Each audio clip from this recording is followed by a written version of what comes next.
Hi, Gauri. So happy to have you on my podcast finally. Hi, Sandhya. Thank you for having me. Gauri, all your books have had such interesting journeys, right? All nine of them, and readers have loved them. Now that they're all back as freshly released Kindle editions, and their print and audio versions are also on the way. What is the feeling?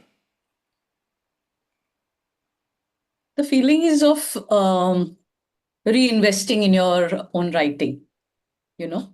Uh, for a while, when you're done with a book and it's done, it's around and it's been bought, moderate success, you tend to forget that book. And but the writer in you um, wants more people, a whole new generation of people maybe to read it, or a whole new set of readers to read it. And when I decided that I should get the rights back from the publishers who were not going into reprints or new editions, and decided to approach another small publisher to do this for me, put it on Kindle, all of this. It was a very nice and very exhilarating feeling.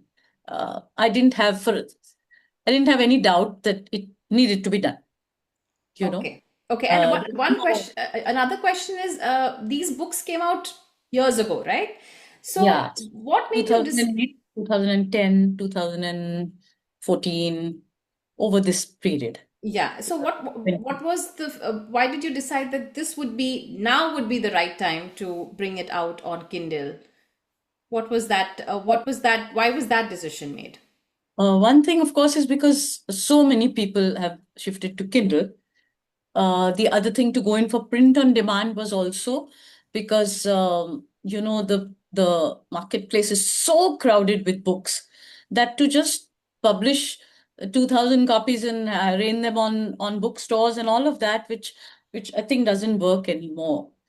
And that sense of also control on your own product, if one can call your book a product, that sense of control. Instead of just, my experience with the publishers has been that somebody accepts it, publishes it, and then you stand in the margins just with your fingers crossed, you know. I also found that 10 years, 15 years after, say, the first one came out, the way writers are hard pressed to, they're pushed into it. Some come to it naturally, some are pushed into it. The way they have to promote their own books and put down very serious money just to get the books to move, something which earlier publishers did. Now that I see that kind of work done by people so sincerely and so hard, like the writing is done, now the marketing, I felt owe it to my books to not say, ah, okay, raat gayi, baat gayi, as we say in Hindi, and to have them come out again. Maybe not go on a big fat promotional tour, which I'm very, very wary of doing, and not bombard people on social media with it, but to make them available at the very least, especially to the Kindle reading population, and Yeah. not in bookstores, which has become a problem. I think bookstores, Yeah. visibility, and there's just too much coming out. Right. So this print And on demand works for me very well. yeah, and it's been some times, like I think it's a month now since you brought out Yeah. these books on Kindle.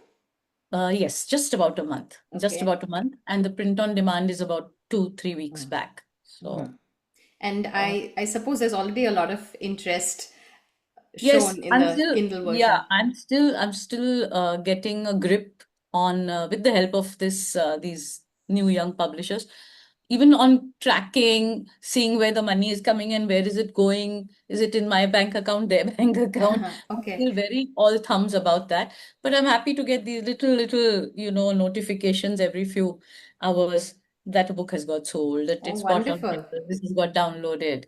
That to be in that loop is very nice. Oh, lovely. Yeah. Gauri, writers often have a very they have complicated feelings when they revisit their old works, right?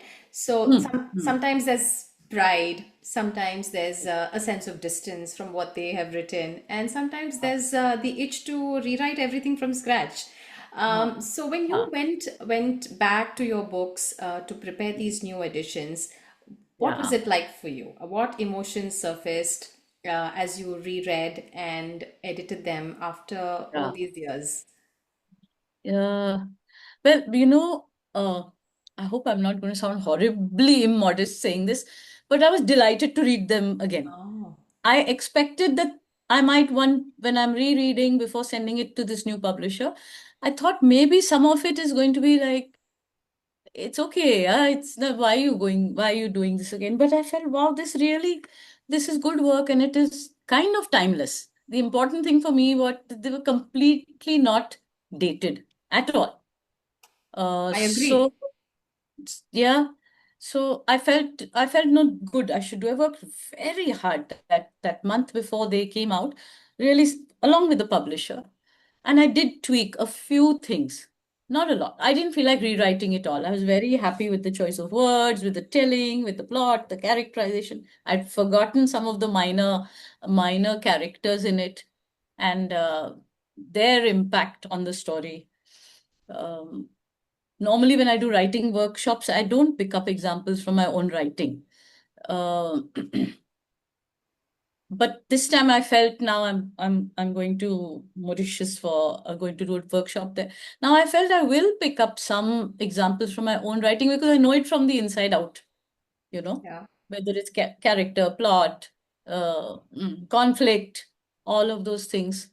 So it was, and because I've been a book editor, I think I could reread them with my editor cap on. wonderful. Yeah. Um, an important theme in all your books I see is Hmm. the concept of reinvention and unapologetic living, right? So in Indian Hmm. society, life is often seen as being slowing down or being over by the time you're 55. Hmm. Hmm. Your books explore characters in this age group who are restarting their lives after divorce or after the demise of their spouse, Requirement. Yeah. retirement. Yeah. Their impulses come to the fore in your stories where they would like to connect, they would like to date, they would like to live more fully, right? Hmm. So, writers like Bulbul Sharma, who I Hmm. adore, Hmm. Anita Desai, Yeah. who is a literary icon, Hmm. they have all given voice to older characters, right? But their Hmm. Hmm. perspective is rooted in tradition, it's rooted in the past. On the Hmm. other hand, your characters feel very contemporary and in the moment, which is why probably you felt that they were not dated even after all these years, right? So you're also in the same age group as some Yes. of your characters. Yes. And what do you hope to convey through them and through these stories? So, one thing is flexibility. Like in my book, The Council of Strangers, um, the youngest is 14 and the eldest is 75-year-old man, and various people, five, six characters in between. Because they're sitting and talking their hearts out to each other in the book, I found it very refreshing approach, and I see it in real life that to be able to take advice, for example, from a 14-year-old boy, a 75-year-old man is being questioned by a 14-year-old boy and saying, why did you do this way? Why, you're in trouble because you didn't do that thing. And he's amused, but taking even him seriously. He's taking a 30-year-old journalist seriously. So I feel I want to, maybe I didn't start off wanting that as a, statement of purpose, but I felt the flexibility of people who age, but age with openness towards all age groups, firstly. That is definitely comes out even in Three Dog Night. The main protagonist is 60 or 61, and the man, she's widowed, but she meets a man who's 50 something. Uh, she's very concerned and very good friends with a late 40s girl. And there's none of my characters have a top to down. I'm this experienced person. Now see how I'm leading my life. They're also inventing as they go along. And I like that, you know, dynamic. Yeah. I've noticed that, and what I found interesting is that all the characters, I think they might be a bit of an exception to the society they're living in, but they live it anyway. Right, right. Yes, I think so. I think so.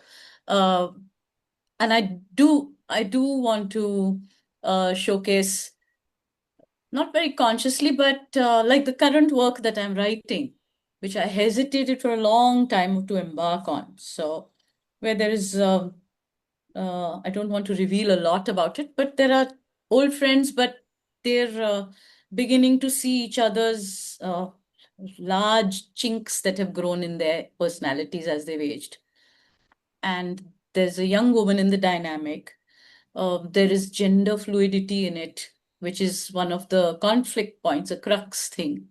And I think it, for me, who people, they're not, I wouldn't say they're people who've fallen off the grid and are living in some very esoteric zone. No, they're working, they've got children, they've got commitments, they're doing the usual, so the things that society desires of them, many of them. But they also have a rich inner life. I think that's important, you know. Yeah. Uh, Particularly this one character has almost a sort of, what is it, schizoid kind of inner life and outer life. And she enjoys hiding one from the other, because various different people inhabit the inner life and the outer life. So I like the complexities that come from writing about such people, you know. And is there anything you would like to talk about second chances and reinvention? So when you did that Mm. come to you when you actually reached that age and you discovered that the stereotypes that society has about that age group is not true, and actually you had all the desires and you wanted to live fully, all that realization came to Not you. just me. Yeah, yeah, not just me, not just me. And that's why my work is not based purely on the autobiographical, because that would be a very narrow bandwidth, where you're just cleverly hiding parts of yourself in other characters. I'm talking about all the people that I meet, whether it's the woman who used to keep house for me at one time, whether it is aging relatives, friends, my own father. I think I'm showcasing, if you can call it that, the ability for these people to be batting the googlies that come their way with a sort of inventive grace also, you know, and to hang on to some of their dreams in spite of whatever the outer demands of life are, you know. Yeah. And when So you say reinvent, I yeah. think there are people who surprise themselves also. Are wow, this is still in me. Or, my God, I made like that Viva lady in Three Dog Three Night. Dog Man. Yeah, does. She's a fascinating character. What I found I Mhm. found wonderful about her is that though she is in some state of vulnerability because she's lost Mm, her spouse and she's 60, but it seems mm, like she is the support for her friends around. I mean, they seem to rely on her. They come to her and they talk about yeah, their dating travails. I found that yeah, very fascinating. And then life gives her a chance, meaning I think people sense the strength in her, and that's how she has this tight group of friends. And then there's yeah, this very attractive man who falls in love with her also. So yeah, one tends yeah, to feel that as you age and as you reach a certain age, oh, am I, you have all kinds of insecurities. Am I still attractive? Why would somebody fall in love with me? yes. And can I actually have another Well, we career? want, yeah, yeah, correct. Yeah, she even has another career. And there is, if you remember, there's one little thing where she goes out on a date because people are saying go out, meet new people, and she's talking about that. And she doesn't, there is one part of her which cringes, what am I doing in the wrong place, in the wrong time? But it isn't a complete self-indictment, like, she's not wagging a finger at herself. She's just doing oops, oops, and leaves it at that, instead of then scurrying back into some kind of very defensive position. she's Yeah. still open to other things. Yeah, Yeah. the fact that your characters still consider the social milieu, the Indian social milieu, but still Yeah. act, but don't give up on their true impulse is something Yeah. very unique to these Yeah. characters, And right? but it exists. It exists, I think, in Absolutely. society, but is not you know, then I mean, I just feel that people of a certain age, 50 above, say don't have just walk on, walk off parts in this world, you know. They are the heroes of their own stories. They're not the junior artists and extras. So and I really enjoy, because this is, I think, comes from how I am myself. I really enjoy the dynamics between across ages and generations. Those people who manage that, I think, have a richer life than just being in their band of ages or stages of life. Yeah, absolutely. So I noticed that your first novel, Three Zakia Mansion, and even Huh. The Council of Strangers, they carried some darker tones. The Yes. humor was a bit trenchant and wry. Uh, but when I read Three Dog Night, I think which came a few years later, Mhm. even though the protagonist is widowed, she's 60, she's going through her vulnerabilities and she's grappling with fears of mortality and Her daughter, the very vexed equation between her her and her daughter. Yeah, vexed yeah. equation between her and her daughter. Hmm. But the mood is overall lighter. Huh. Yes. Do Yes. your did your own perspective of life experiences and the stage you were in, did it Ah, influence the tone and the strength of your storytelling? uh, possibly. I'm trying to correlate whether I began writing it at a lighter state of being. I'm wondering. See, Zakia Mansion, actually I was younger, and you know, I was how old in 2008? What would I have been? 48. I was 48. So it isn't autobiographical, but I think it came out of watching people floundering, you know, coming from working with their vexed childhoods. All of those things were for me important to bring out. You know, where at a very, if to iron it out into just a two-sentence thing, Shaheen, the main woman, comes from such a chopped up and strange family. You know, not unusual. Many people have that kind of stuff in their childhood. Uh, while the boy Manas, who she meets later, comes from, she's very aware of it, a line of stable, loving, generational, like people have generational wealth. He has generational non-neurotic wealth, you know, in his family. I wonder which family that is, but there are. Yeah. Looks like, or maybe I've just invented a boy like that. uh, But Three Dog Night huh. is definitely your more humorous, lighter book. Yes, and there is a certain all's well that ends well in it.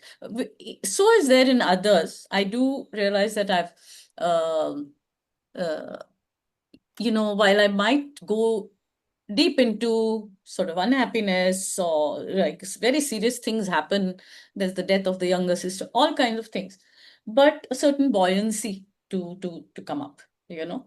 Um, so but in Three Dog Night, it's almost, in my head, it feels like a bit of a caper. Like everybody's having, they're living their lives, but it's a caper. The only time that she's, I think, she starts feeling very tired is when she's getting pushed around by her own you know, class of people acting a bit strange with her.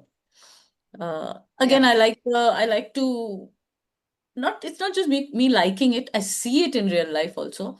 The most unusual alliances, like this Viva and that proper Bombay ka Gunda, working together to release that plot in the most creative ways. Unlikely bedfellows, kind of, you know. Yeah. That I think I enjoy doing that. So pulling And in from out of living in Bombay, pulling in all those little gully kuchis, and you'll see a shop selling detergents and soaps, but it's a front for a underworld dawn, and all that exists in real life. So I enjoy weaving those things in. yeah, and another thing that I enjoyed in the book and in many books, but I especially thought in Three Dog Night you had that is the way metaphors and analogies they Huh, abound throughout the narrative. You know, with giving them huh, depth huh. and humor. Um, Hmm, hmm, hmm. like when a friend wants to wheedle out a story out of the protagonist, Huh, you huh. compare it to the you compare the recollection of that story to that of coming upon pressed flowers in an Huh, huh, old huh. book. So that was very Hmm, beautiful. hmm, hmm, hmm, So hmm, hmm. how is this process of coming up with metaphors work? So how do you approach this process? Do you do they come naturally from the story, or do you Yeah. consciously look for them as you write? No, no, I think I talk in these metaphors often while Hmm. explaining, even say in a writing workshop or in a counseling session. People are so much happier to they get your point so much better if you find a parallel, some kind of parallel, uh, either from your life or from another life. Uh, I think metaphors are the grease of ideas, they Mhm. provide this really they provide the grease for an abstract idea to come across. I think that's what and they come easily, they definitely come easily to me, metaphors. Right. I think in that way. So, but does it work that you write the story and then you go back to it and then you weave in these metaphors, or do are they part of your draft, the first draft No, no, itself? first. I think they're part of the first draft. Now, right now that I'm writing this other book, so I'm in the thick of it, and I realized that as I'm going along, people are saying things to each other, say in the dialogue, an exchange of dialogues, where subtly, the plot is carrying itself forward through what two, three people are talking. Um, I'm I'm very what should I call it? I'm very aware that people in real life also, people never talk in generalities or in abstraction. They talk in the here and now.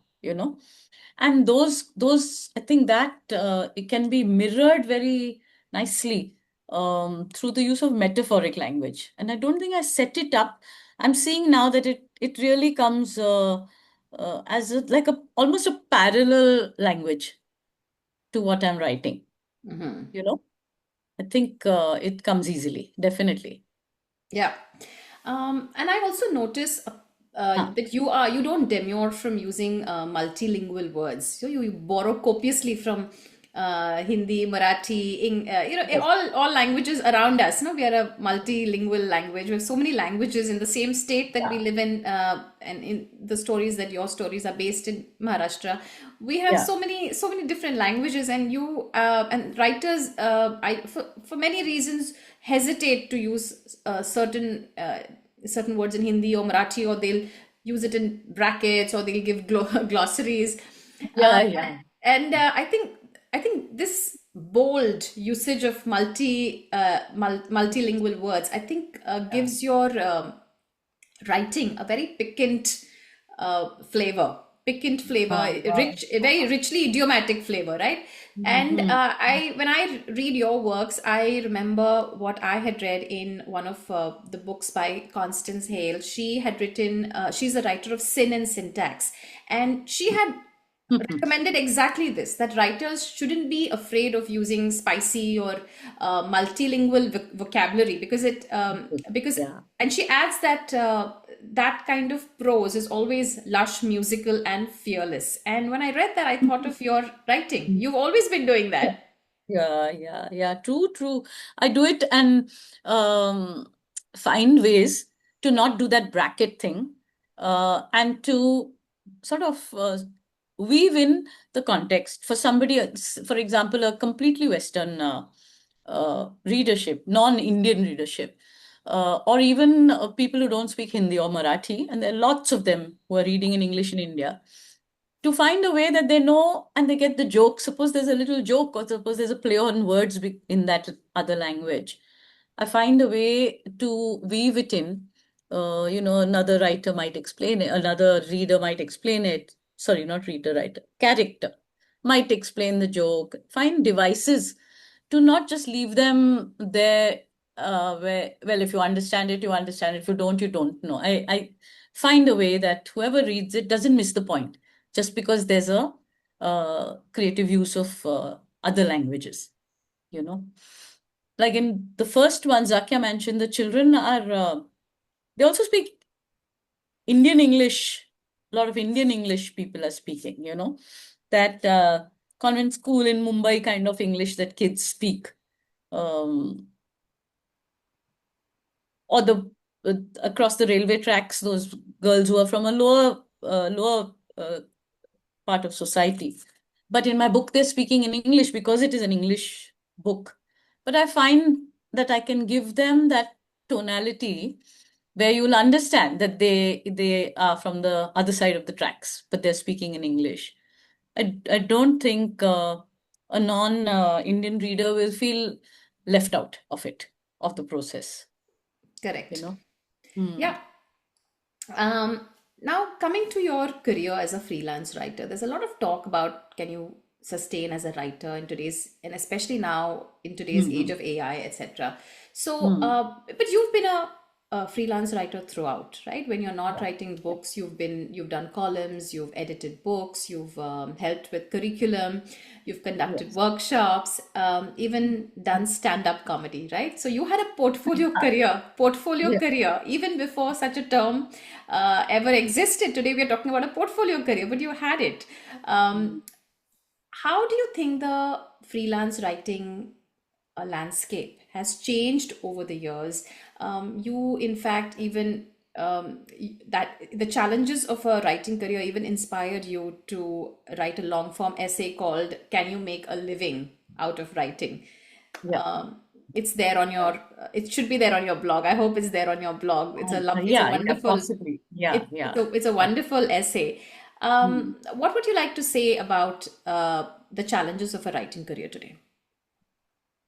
Okay, so I've done this talk many times with another fellow Marathi writer. I invited her in because she's had a similar trajectory. Her name is Shobha Bondre, and she's a very celebrated Marathi writer of non-fiction. Mhm.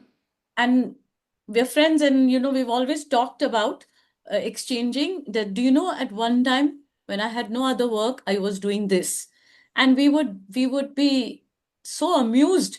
um, she was sometimes writing for Marathi serials where they were writing it on the run. Tomorrow is the shoot, today you have to write the scene. It's not her ideal work, but it brought in the bacon. It also kept her nimble and ready to, So that is, I have once subtitled, done subtitling work for Baywatch, if you please, Baywatch, and along with another friend.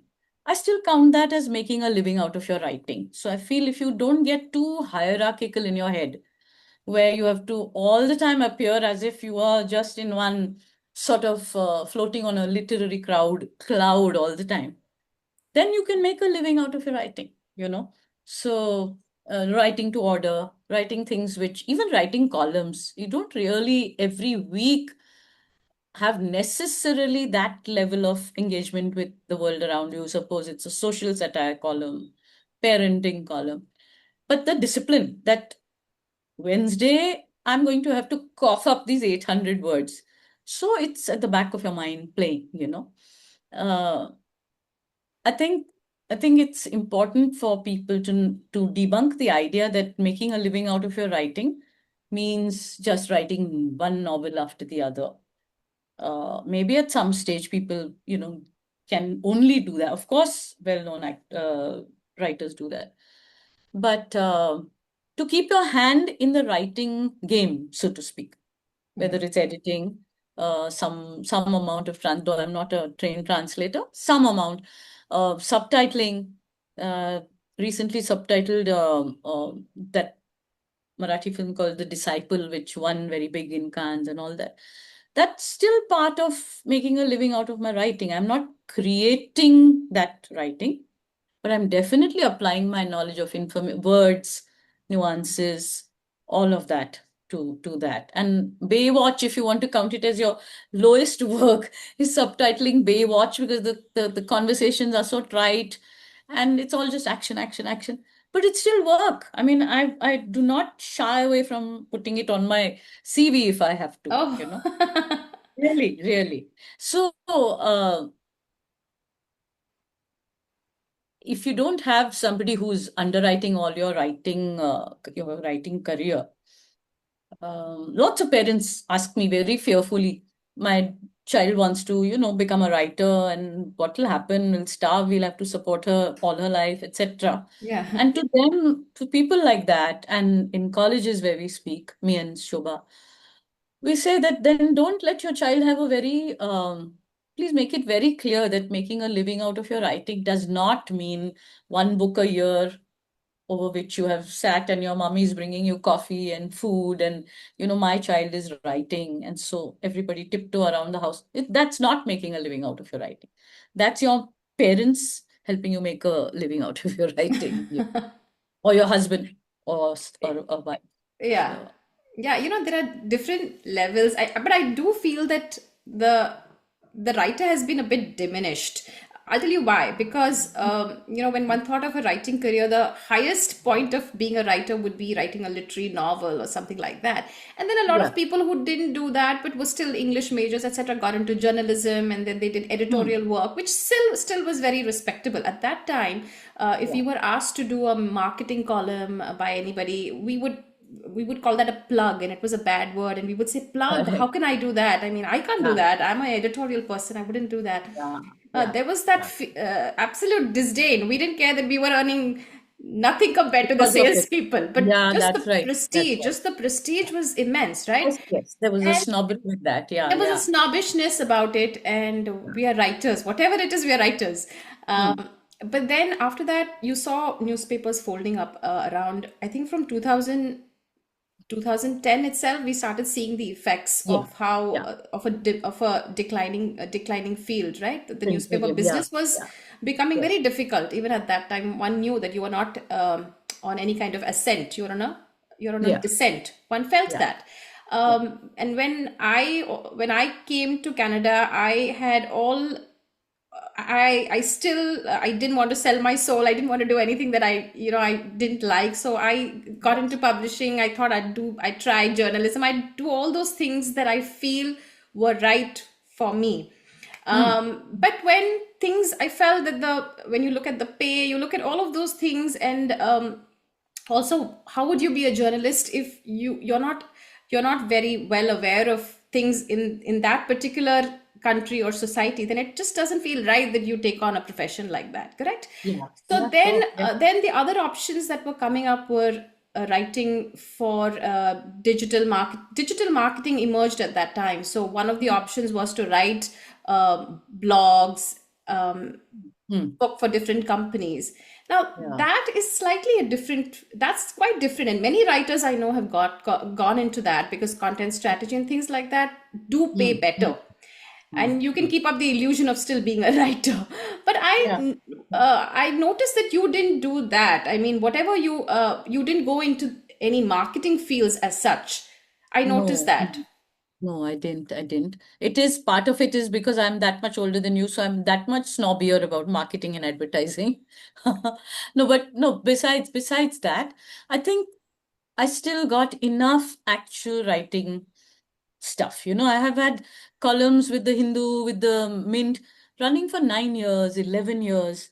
That was, I think, very fortunate that, I could, and they were decently paid. They kept the home fires burning, Yeah, all and of that. there was a time when you had so many columns. Yeah, You had three or these four a columns in week. different, very Yeah, well-paying columns. I remember.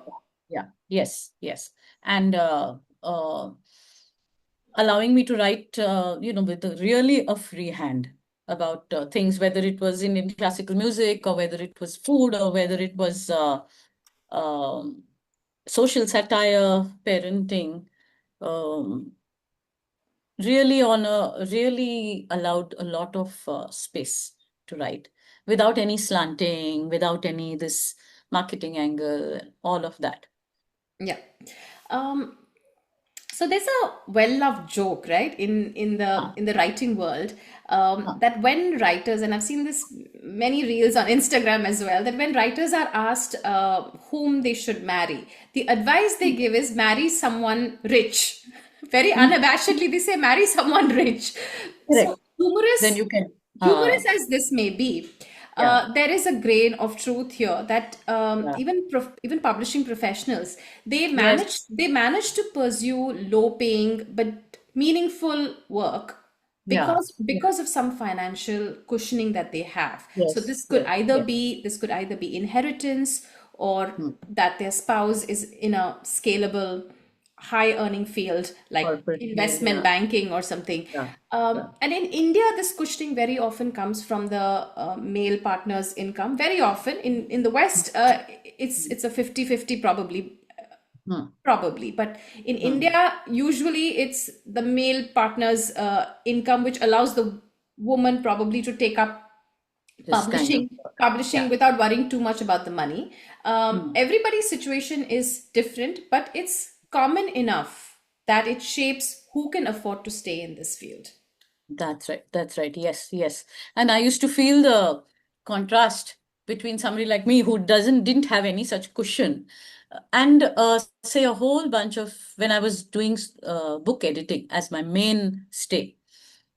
Uh, I did feel the distinction where I would be shocked at how ridiculously little money people were doing, big edits. They were doing it for very little money.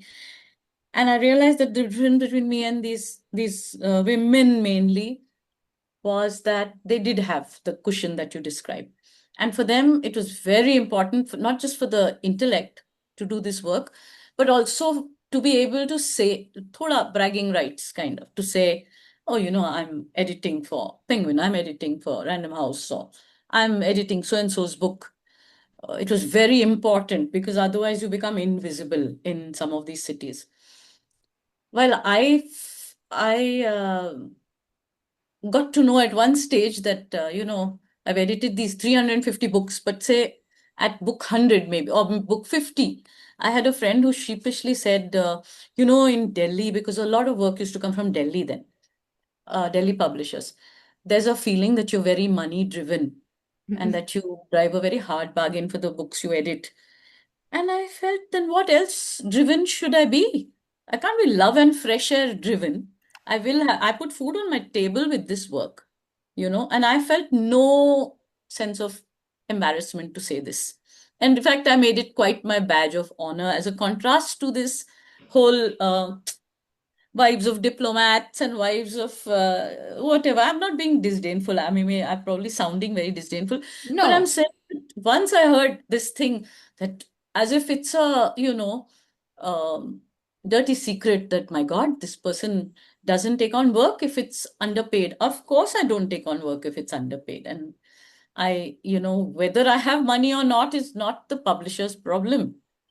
The intrinsic value of that I'm bringing to that edit is what should be paid for. yeah. I think a lot of publishers also assume that you have a second income or you have some kind of cushioning. I think the Yeah, yeah, assumption is yeah, there. yeah, yeah. Yes, it is. It is. And I think they're almost at one time spoilt by that thing. That really intelligent, really good, Highly educated. yeah, highly educated women were doing this, and not even they were from such a genteel class that they wouldn't speak money at all. Funny. So that People. me, I was making a living out of my writing or my editing. It was making a living. So I was perfectly all right with being seen in the Delhi publishing circles as somebody who will not work for peanuts at all, because I did put a value to what I was doing. Um, there were, as I was saying, very many accomplished, intelligent women, but being so working in editing, book editing. But they were so, because I suppose they didn't have the wolf at the door. I mean, not that I had the wolf at the door, but having to put together a life. They were just so gentle that they would not even forget asking for contracts. They wouldn't even ask the publisher how much they're going to be paid for it. While I Hmm. was out there saying, I will take one third advance as soon as I say yes, I will take one third after the first edit and one third after the final edit, regardless of when you publish the book. All of this I had learned over the years that, you'll get strung along for a few thousand rupees, 10,000 rupees, whatever in those days, saying, no, we're not publishing the book this year. I'm done with my part as the editor and I will get paid. So I got this hard-nosed reputation, which is very amusing because the people I know think of me as some kind of flower child myself. So it just amused me to be seen as that, and I'm very happy to be seen as that. So Okay. me Um, and Delhi publishers is a yes, old hip I was going to come to that. One of the reasons that you actually brought out the books on Kindle, and was that reason also because you felt in some ways the books didn't get their due the way they were published, etc.? Was that also a feeling you had? Yes, definitely, definitely. And when you're younger and you're much more thin-skinned, uh, you come up with a slightly neurotic, inward-looking explanation about why a publisher is not pushing your book or why it didn't get sold too much. Is that, oh, because it mustn't be good enough? As simple as that. You know, you just tell yourself that. So that's it. The market has spoken, kind of. But then when you grow up and you realize that the market is not an abstract concept, it is the marketing that is not done. um, when you realize that, then you feel, let's take things in our own hands. So um, I started with, say, in the second book, that I decided that I won't give out world rights, every language rights, or book wrote rights. Why? If you're never going to publish it in those other languages, why are you sitting on all my rights? So I stopped giving comprehensive rights, first of all. So when it finally came to taking my rights back, it was just taking back English language rights, that also within India. And Kindle is this wonderful thing that just is crossing borders, so you can, what I thought a publisher will do for you, but which now I feel I'm fine to do it, which is to find a readership over and above of very much in India, but an over and above just people who know you by name kind of uh, readership, you know. And Gauri, was it And difficult to take the rights back from the publishers? no, no, no, there are one or two which I'm just stuck with them saying, no, we are not really ready to give the rights back, but we are not ready to do another edition. This is the non-fiction, so I'm leaving it at that. Um, the other thing, I just told them that X number of years is over, and if you're not doing anymore, please return the rights, and I got them back. So Okay. There was a time when you were so exasperated with this, yeah. with publishers not publicizing the book the way you would like it, marketing the book the way you would like it, that you even satirized it in one of your stand-up comedies called Oh yeah, um, yeah. So You Want to Be Published, huh? That was one of your Ah, stand-up comedies. yes, So, what was yes. the content of this So stand-up? So I'll tell you, it wasn't just mocking Delhi publishers. It was also trying to soften, speak the truth so that other writers who are busy having to pretend everything is fine and I'm not being treated shabbily and everything is so wonderful, and I'm so craven because this big ticket publisher has published me. You kind of burst that bubble and give people by yourself, showing that you feeling. I mean, I've sometimes described it in my stand up as somebody who's uh, like an agarbatti seller on a train, taking their wares and very humbly trying to sell them, that the publisher brings you down to that level. uh, I feel it makes people laugh and not feel so horrible. What Freud calls turning neurotic misery into common grief. I feel that that stand up did that for a lot of writers who didn't want to admit that it's neurotic misery. You feel only I because my work is not good enough, or my PR is not good enough, or I'm not going and having drinks at India International Center Engineering so that I'm seen in Delhi and in Bombay and Kala Ghoda. That is what is causing this. No, no, the stand up is saying that this is the nature of the beast, you know. So and it's okay if you felt underserved. It's okay if you felt silly in when you realize that you need to push and publish your own books. You know, Sandhya, I want to tell you a fact that apparently this year I heard from somebody that Indian publishers are going to post thumping, whopping profits. And I'm waiting to do my stand up again somewhere where I will bring this thing in. Of course they are, because they're not spending. The writer is spending, taking planes, trains, automobiles, scrambling to be in this book fair and that book fair, going completely out of pocket. The average writer. I'm not talking about the big names. The big names are treated well, no doubt. But just the average writer has accepted that that proverbial rich husband or rich baba is going to not just allow you to sit at home and write, but is now going to bankroll the marketing of your book. Why will publishers not Yeah. go laughing all the way to the bank then, you know? Very, very true. Yeah. So, so that's what my stand up is about, some of that, you know, about self doubt, Yeah.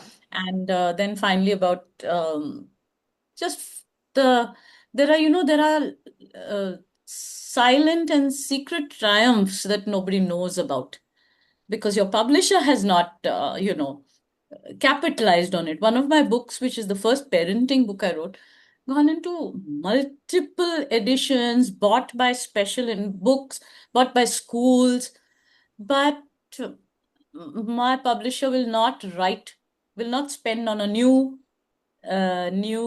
cover where you'll have to include 1 million copies sold.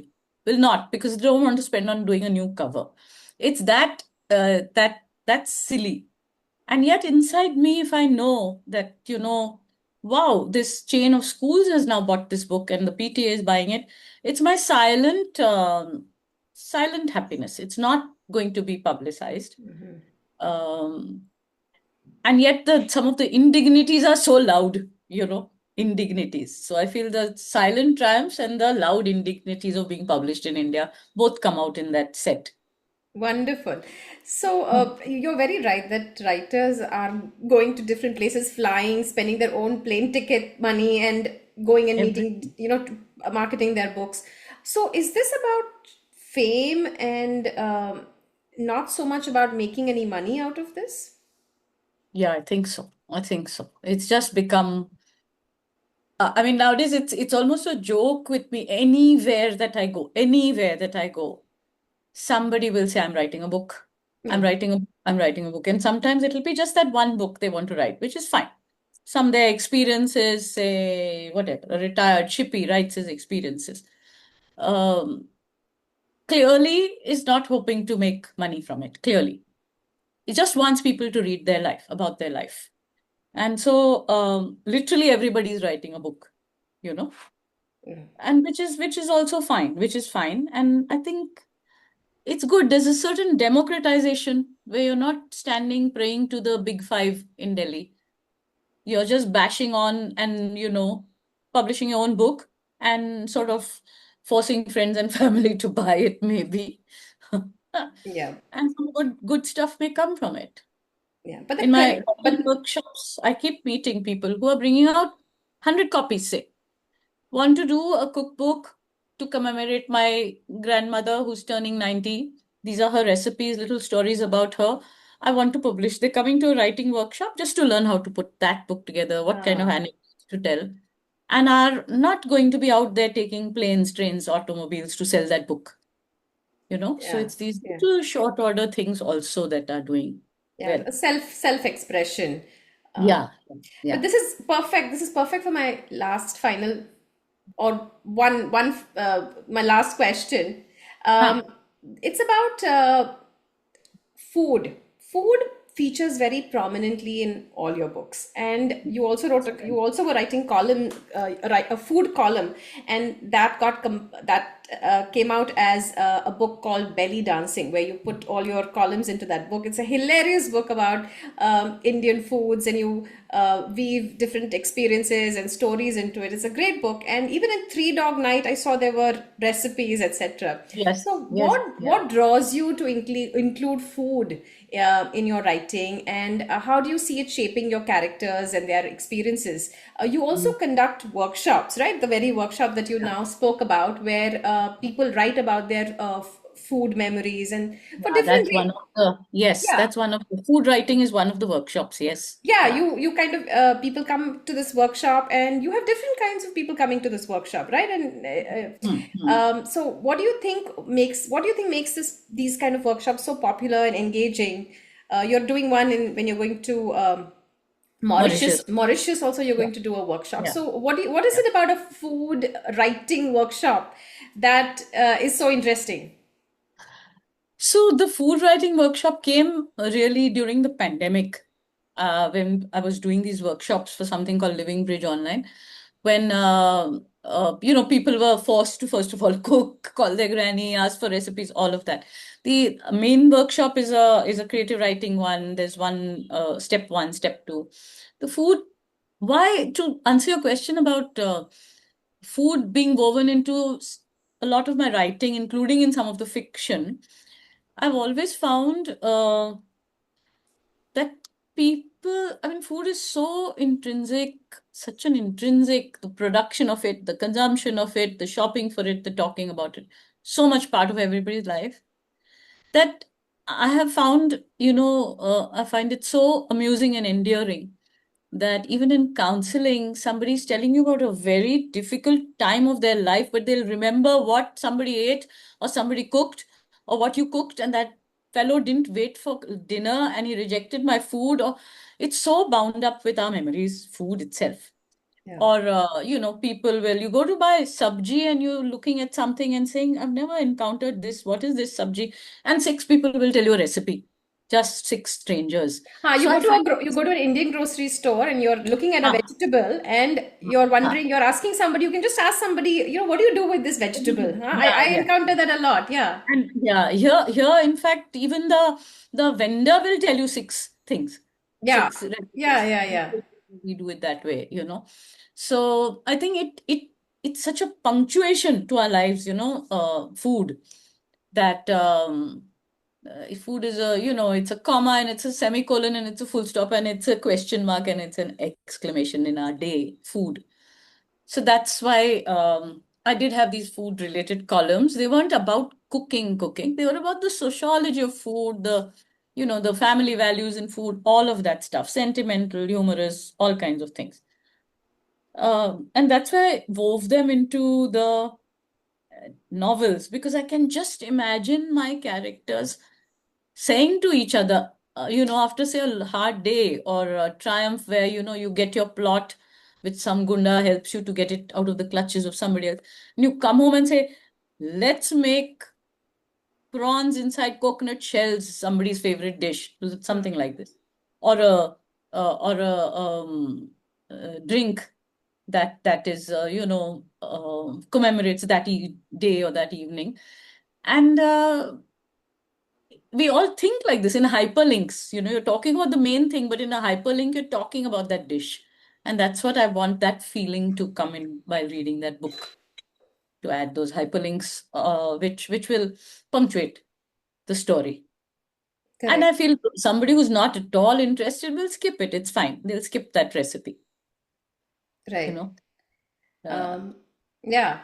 And what are the kind of people coming to this workshop usually who want to write about, the who want to food combine workshop, writing? Yeah, the people who writing want and to food. combine writing and food. Food. So, and now because the first time I did it, I did see that it wasn't just first. earlier it was people just saying, I want to write about my community's food or my family's food and a recipe book.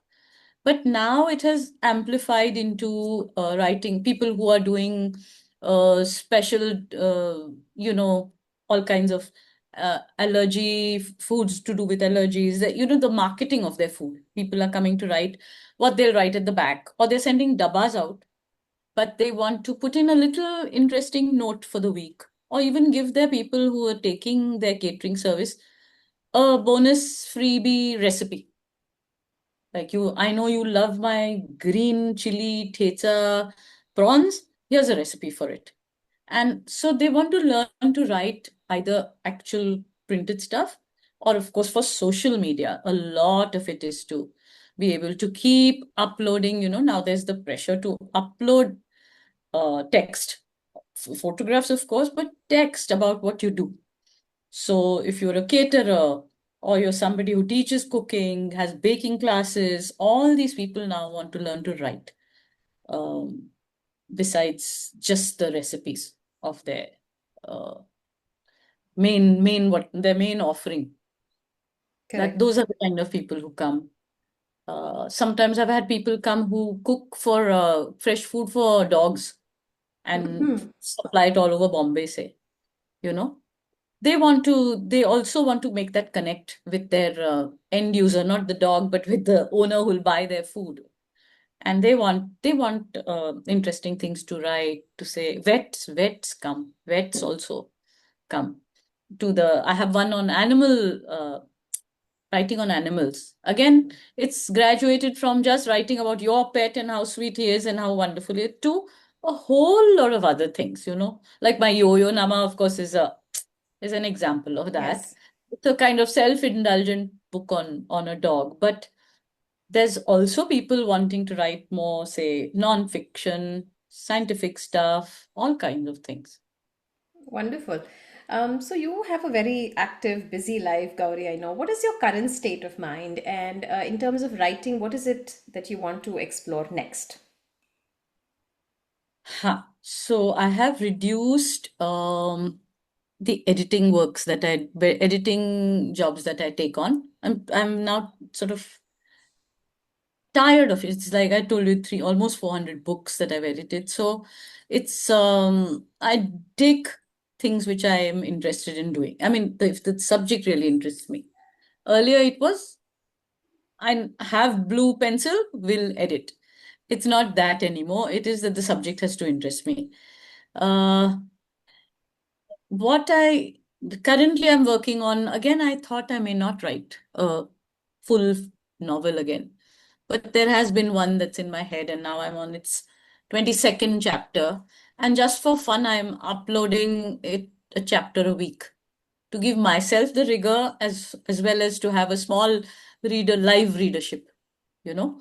So I'm really enjoying doing that. I'm really, it's at the back of my head. It doesn't go into, cold storage. It's there and live. I'm really enjoying writing this new book. Uh, and without troubling myself about laggardly or neglectful publishers, I'll see what I'll do with it. It's called Hiding in Plain Sight. Just now, the working title is Hiding in Plain Sight. So Okay. I'm happy when I'm called to read from my books, share my work in progress, teach writing. I taught at a liberal arts college, two, three liberal arts places. I like to do that kind of teaching, and these 5 kinds of writing workshops. So I think that I've lost some of the, um I think, the externals that defined me. The externals was my house of 25 years, my dogs, my editing projects. Those externals have now gone, consciously gone. So these are the internal compulsions to write. Now there's no external compulsion to write this book, you know? Yeah. Wonderful, Gauri. Thank you so much for being on this podcast. I'm sure listeners are going to thoroughly enjoy this conversation. You've touched upon so many things, from your own books to publishing in India, how it is to get published in India, to the That's writerly it. life. You've touched upon such wonderful topics, and I'm sure it's going to Thank be a you. pleasure to listen. And thank you for your questions. They were just so, what will it say? They gave this sort of fertile space to talk. Thank you for that. Thank you so much, Gauri. Okay. Bye then.